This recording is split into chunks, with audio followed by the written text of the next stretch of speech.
You're tuned in to Oilers Nation every day with Tyler Yaremchuk, live every weekday on the Nation Network YouTube. It was a good night to be someone from Germany who traveled all the way to Edmonton to watch that hockey game. Leon Draisaitl continued his dominance of the Senators. The Oilers get a big win. Let's get into it all with the lead.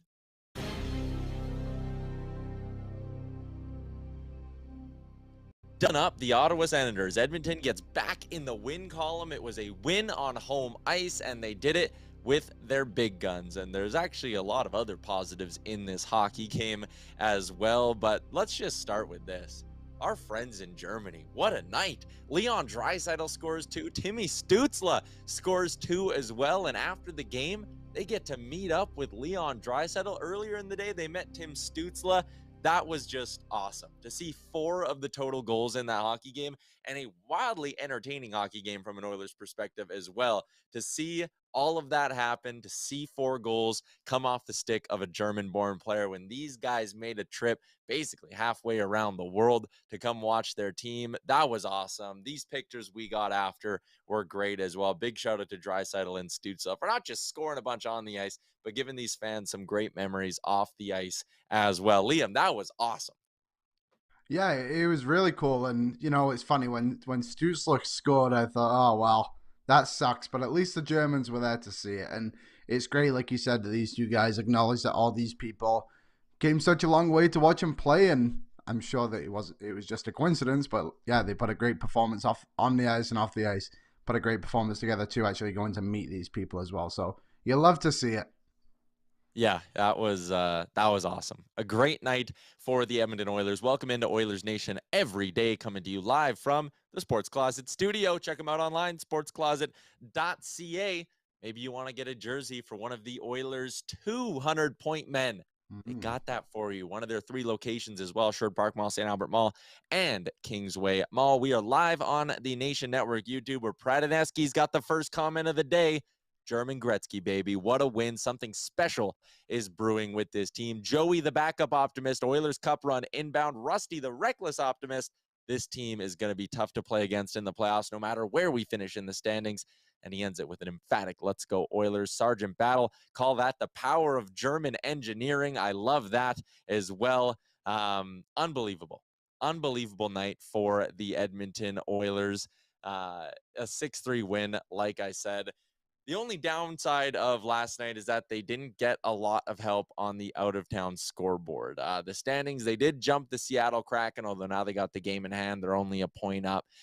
They are still, though, 5 points back of the LA Kings because they beat the New York Islanders. They are still 8 points back of the Vegas Golden Knights because they went out and got a win as well. So by points percentage, they're still a hair back of the Seattle Kraken, and we'll see how that plays out. 14 more games to go for the Edmonton Oilers, but that was still a good win last night for the Oilers. That is their 17th victory of the year on home ice and brings them back up to 500 at Rogers Place on the season as well.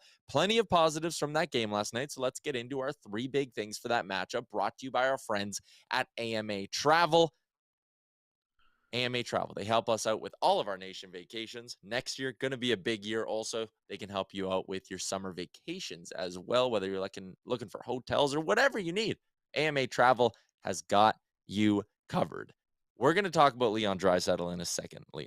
But first, Connor McDavid. Today on Daily Faceoff Live, Matt Larkin and Stephen Ellis cracked open the debate of, is this maybe one of the best seasons ever?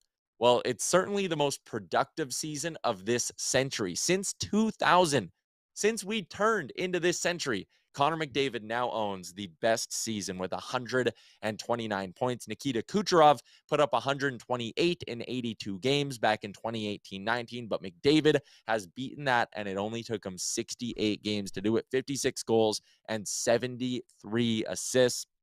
It's worth noting McDavid owns 3 of the top 10 most productive years of the century in the NHL already, which is just crazy when you look at it from that lens. Also, in the last 23 years of NHL hockey, again, I'm looking at this century, he has the 40th most points total in that span.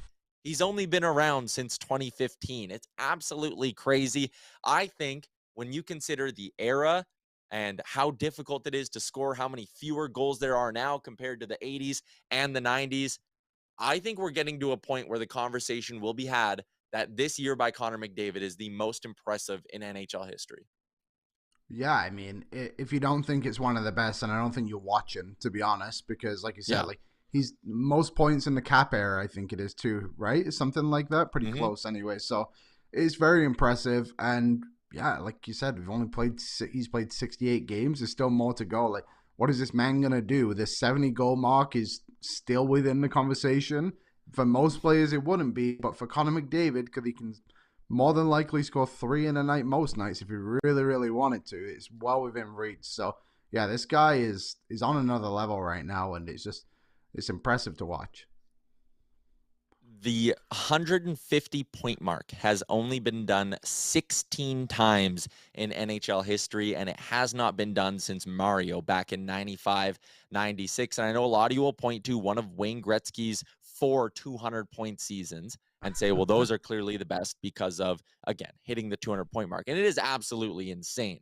I think without a doubt, you'll be able to say at the end of this year, this is the most impressive season by someone not named Wayne Gretzky in the history of the NHL.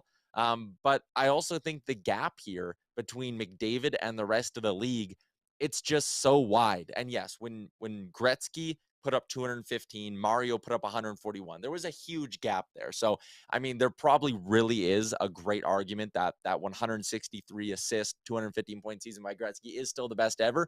But that doesn't take anything away from what McDavid's doing right now. When you look at the gap that's projected between he and Leon Draisaitl, never mind him and the rest of the league, the rest of the non-Oilers in the NHL, the gap between him and Draisaitl, as Matt Larkin pointed out today, could be the largest non-Wayne Gretzky gap between first and second place in an NHL scoring race. Like, he's running away with everything right now. It's unbelievable. Like, I think 150 points is locked up. He's going to do it because he's showing that he's not slowing down. This is March and April are his most productive months traditionally in an NHL season. Yeah, he's not slowing down. He's going to hit the 60 goal mark. Mhm. It's a matter of if he can hit the 70 goal mark as well. I can't stress enough how crazy it is and how important it is that we really understand the kind of season Connor McDavid's having. Yeah, I mean, it's a conversation we have almost every single day, Tyler. But I think it's one worth having every single day. It's funny you mentioned the Draisaitl and McDavid gap, because I was just having a conversation about that the other day too. Like, it's just crazy how far ahead this guy is of everybody, and the disrespect of people not to say he's a unanimous MVP is quite frankly ridiculous. Like, people Yeah. comparing the plus minus and like, oh, he only scores on the power play and all that stuff. Is like, he's still scoring all these points, and it shouldn't matter because what is he now, 30, almost 30 points ahead, whatever he's at? I can't even remember. So yeah, it's incredible. And like you said, the Wayne Gretzky 200-point seasons are something of their own as well. But just in comparison of like the timing of it, the skill level of everything, they're probably right next to each other in comparison when you put everything together.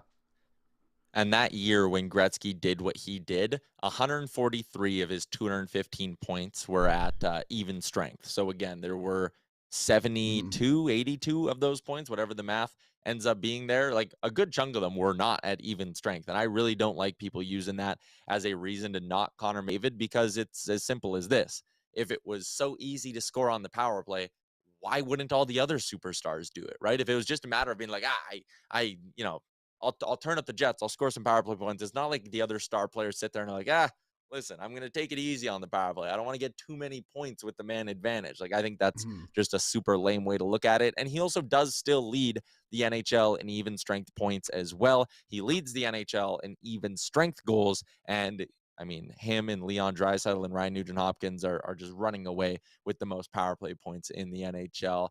All that matters is that the Oilers are winning games and Connor McDavid is producing at an unbelievable clip. And that happened last night. For this season, there are now 2 100-point men in the NHL. And our second big thing is Leon Draisaitl, who is certainly heating up right now. 66 games on the season, and now he is at 44 goals, and he's got the 56 assists to go with it.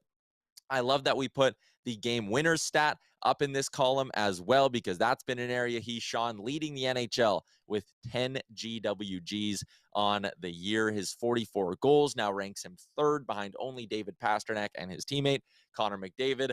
Draisaitl probably going to be pressing pretty hard here to get to 50 on the season. He's on pace to do it. These two guys, the first two teammates to hit 100 or the first two players to hit 100 points on the season. And that is something that does not happen very often in the NHL. I know NHL.com tweeted out about this. It's actually the second straight season. McDavid and Draisaitl are the first two teammates to hit the 100-point mark, or be the first two teammates to hit the 100-point mark. Mario Lemieux and Jágr did it in 95-96. Gretzky and Curry only did it twice. Gretzky and Coffey did it once. And then Esposito and Orr did it 3 times. So McDavid and Draisaitl proving once again they are one of the best duos this league has ever seen, Liam. Again, historic stuff. Yeah, it is crazy just to list all those players off, and then we're watching 2 of them every single night is special. But yeah, Draisaitl, I think Woodcroft said it great last night. He's like he was the best player on the ice for the Oilers, and I think that's very fair to say. I thought he was just quite amazing, to be honest. Some of the stuff he was doing, he seemed to be playing with a lot of confidence. He had his feet moving a ton and was just creating a lot. And that play he had with Foegele, the give and go on his first goal was very, very good. A great play from Foegele as well. And yeah, Draisaitl, there was that little spout in the season where he kind of dropped off just a little bit around the All-Star break, but now he seems to be in full swing. And it's crazy that was probably a 7-game span where we're all like, oh boy, like, is Draisaitl okay? Like, he wasn't playing well. He's missed a couple of games too because of whatever was wrong with him. And he's still managed to get to 100 points in 66 games. It's just, it's nuts what him and McDavid are able to do.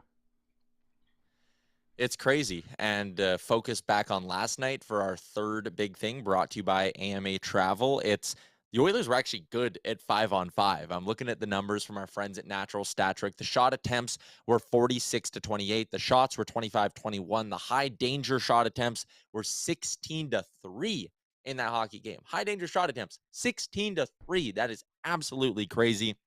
And that's just at 5-on-5. The Oilers outscored the Senators 4-1 at 5-on-5 in that game. And if we're being honest, they could have had a bunch more. Evan Bouchard got robbed at 5-on-5. Cody Ceci had a great look that didn't go in. Evander Kane had a great look on the power play that didn't go in, at 5-on-5 that didn't go in. They very easily could have scored like 3 or 4 more goals at even strength last night. That was a 5v5 masterclass by the Edmonton Oilers, and some of the best even strength hockey I've personally seen them play all season. I thought they were really good, and it wasn't just Liam, McDavid, and Draisaitl. Warren Foegele, I thought, had an exceptional game. Nick Bukestad got on the board. He had a really good game. I thought the top 4 on the blue line was very solid as well. Like, there were a lot of areas that you go through and you're like, he played good. He played good. He played good. It was a bit of a team effort, even though McDavid, Draisaitl, and Nuge had 4 of the 6 goals. Yeah, and I think the Warren Foegele, just to touch on him a little bit, like, this guy deserves a goal at the moment. Like, he deserves something to go in for him, because there's been points in this season, obviously we've spoke about him even going on waivers, where he was not scoring and he was essentially doing nothing. But now it seems like every single game you're noticing him like bursting through the zone with speed and like creating a chance. He's getting breakaways pretty often now. It'd be nice to see him hit a couple, but at least he's getting in those positions. And yeah, it's very positive. I thought Bouchard struggled a little bit last night, but also had some good moments too. But that's going to happen when you have a young defenseman. It's kind of, you live and die by it, right? But he's not going to have a great night every night, and you can't just sit there. We as fans just can't sit there and criticize him every time he makes one mistake out of however many games, right? So yeah, the Bukestad goal was really nice. A great pass from Ekholm to get it through, and I believe it was Bukestad. They said this on the broadcast, but it was either the first or one of few games that his wife and kid have been to for him. So it was nice to see him get a goal in that one too. Second as an Edmonton Oiler came just at the nick of time, and the 2 new guys connected on it with Ekholm and Bukestad, like you said. And Bukestad's been really solid. Not a lot better, but better than I kind of thought he'd be. So credit to Ken Holland there. I think we all talked about, was Kesselring maybe too high of a price to pay for a 3-month rental? But if Nick Bukestad can keep scoring 2 goals every, 6-7 games for this team down the stretch, keep being solid in the dot, keep being decent defensively, there's no complaints about that acquisition at all from me right now. Again, I was nervous about it when it happened because I wasn't sure just how impactful he'd be, but he's made a really solid he's made a really solid dent at 5-on-5 for this team, and that's kind of all you can ask. So solid from Bukestad.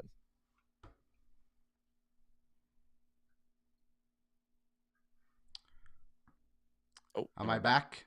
I'm back too. We're good. We're fighting her today.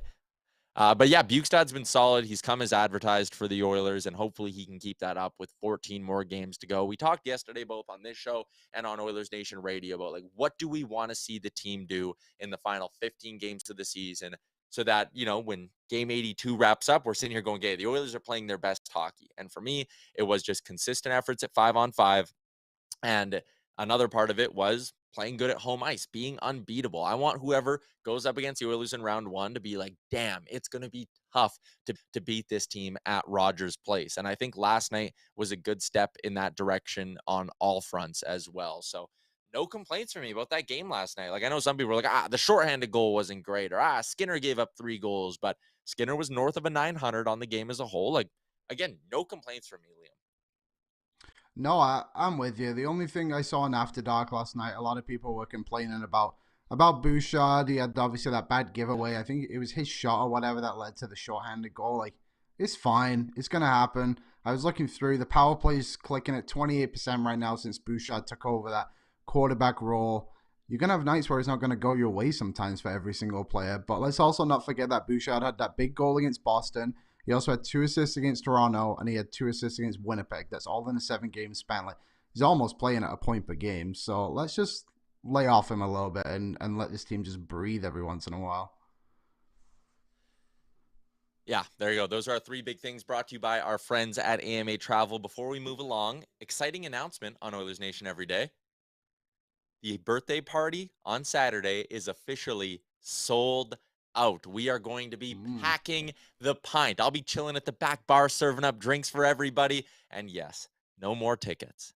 I'm very excited for this thing. We're just a couple of days away. Shout out to everyone who helped us put on this event. And shout out to everyone who's coming down. It's going to be a great little celebration. It's going to be a big game for the Oilers against the Kraken, considering how they played last night against Ottawa. Hopefully they can keep that rolling.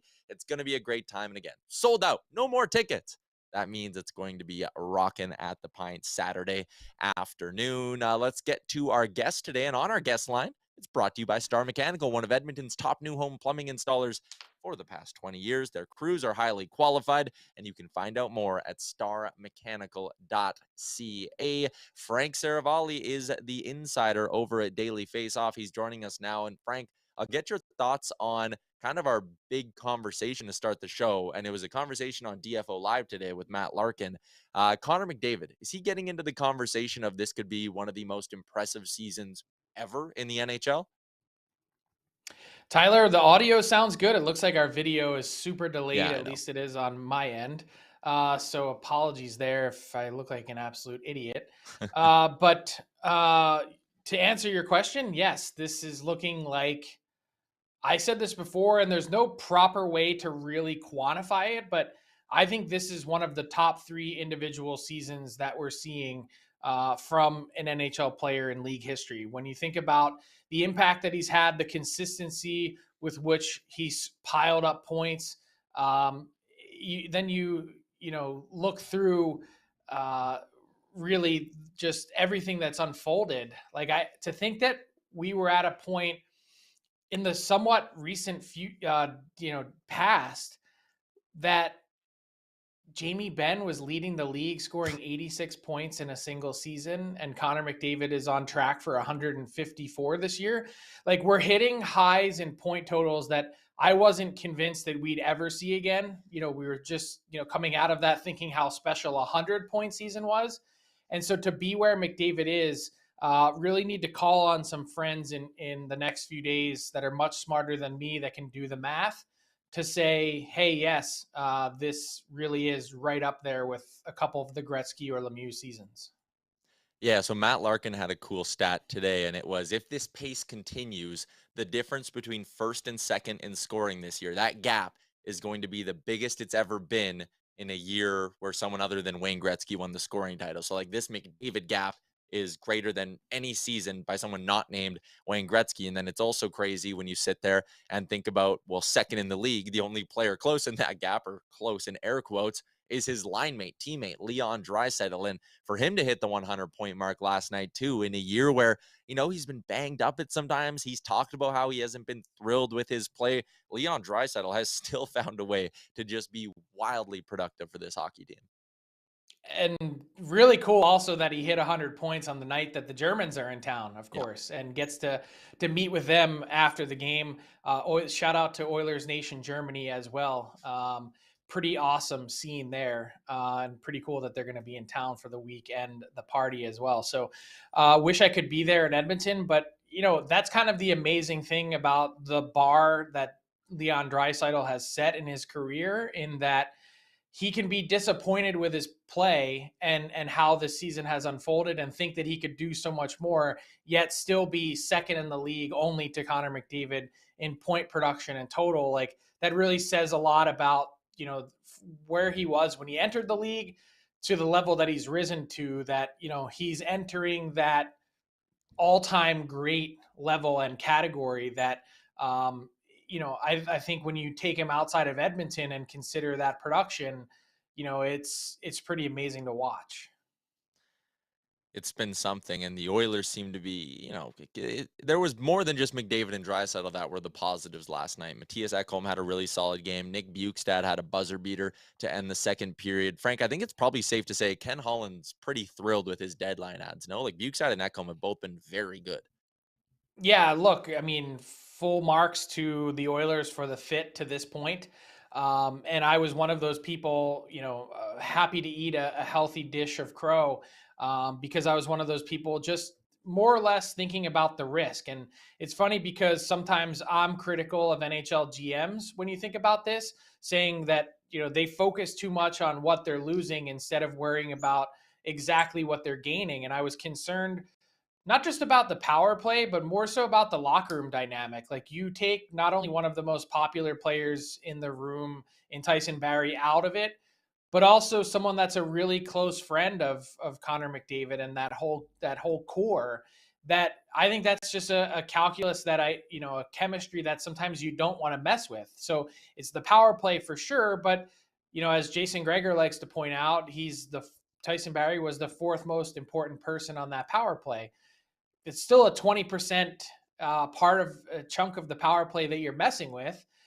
That's historically, been one of the great power plays ever, certainly of this era, at 31%.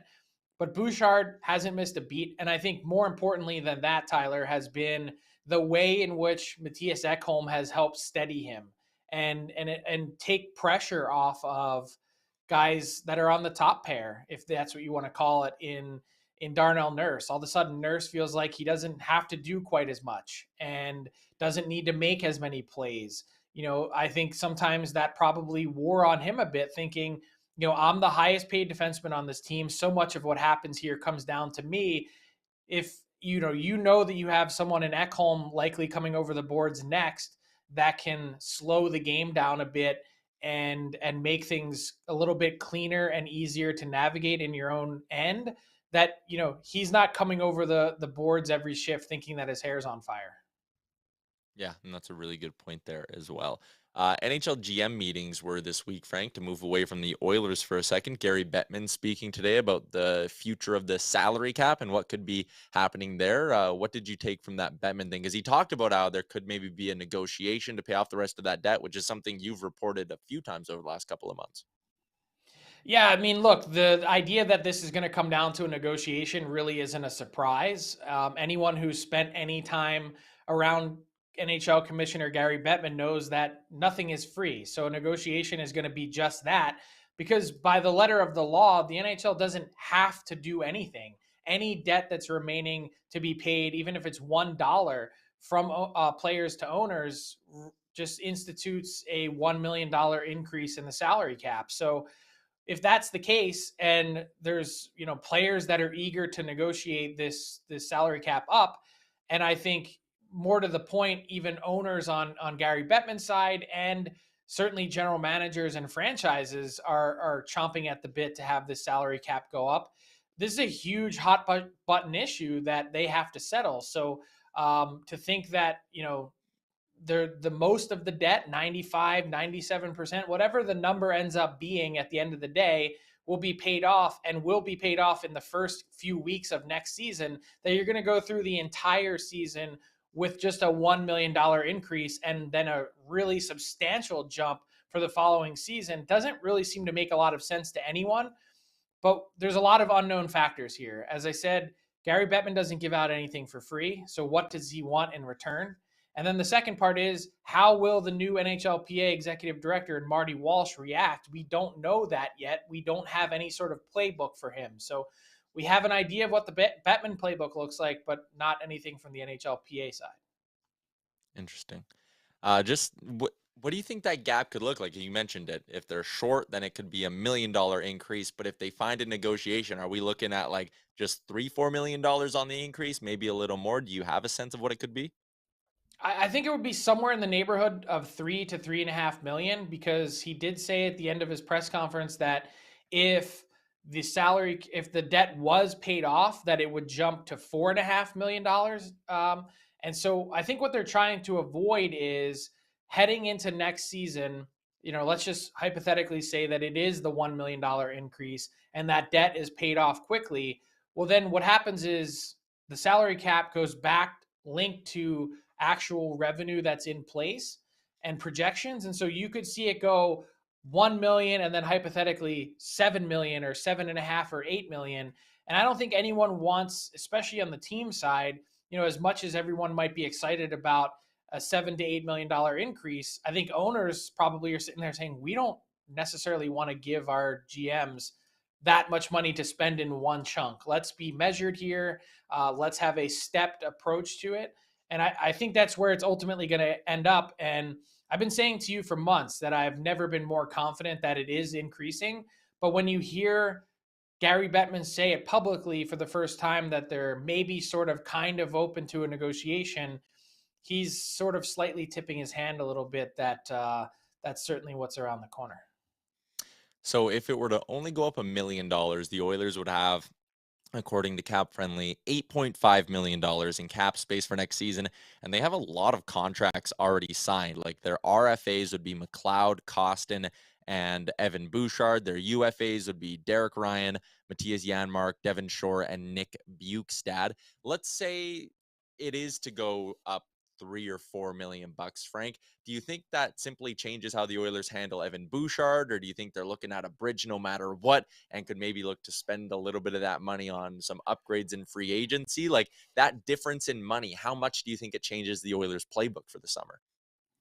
Probably not a whole lot. I think if you were to inject some truth serum, that like by far and away the biggest piece of business for the Oilers to tackle is Bouchard. And I think no matter what, they'd like to try and get him on a bridge contract. Will they be successful in doing that? Does this, maybe to your point, open up a couple additional $1 million to say, hey, maybe we can afford to think long term and maybe should?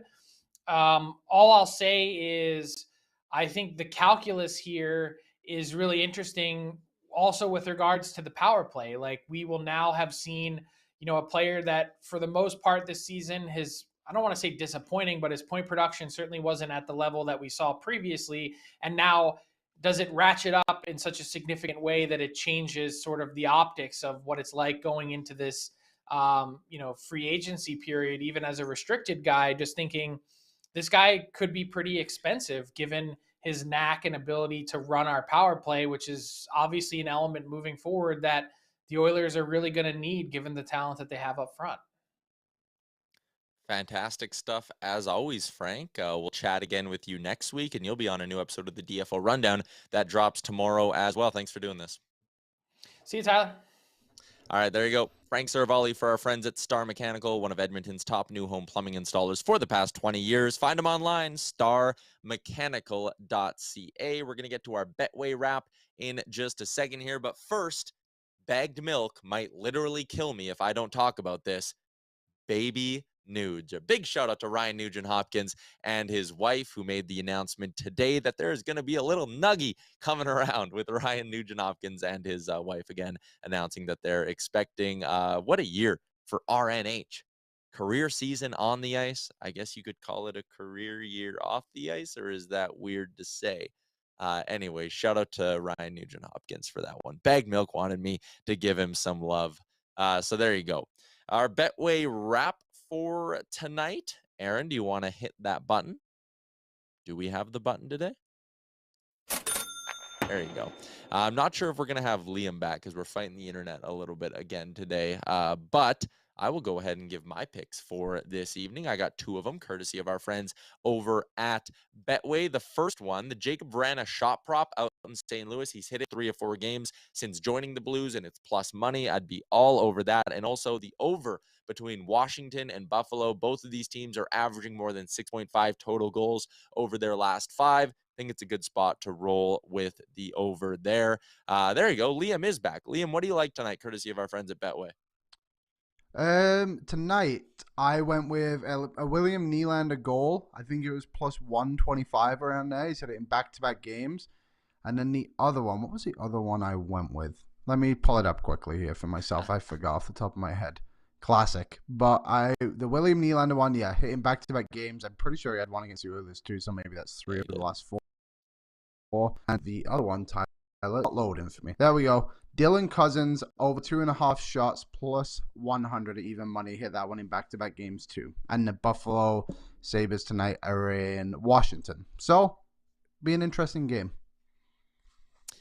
All right, there you go. Shout out to our friends at Betway 19+. Please play responsibly. Shout out to AMA Travel, Star Mechanical, and sportscloset.ca. Tomorrow is another Sherwood Ford Giant Game Day edition of the show as well. Shout out to everyone who grinded through our usual Wednesday stream issues today as well. Shout out to everyone listening on the podcast as well who has no idea that there were any stream issues at all. Thanks for tuning in. Hopefully you join us all again tomorrow, noon Mountain Time. Talk to you then.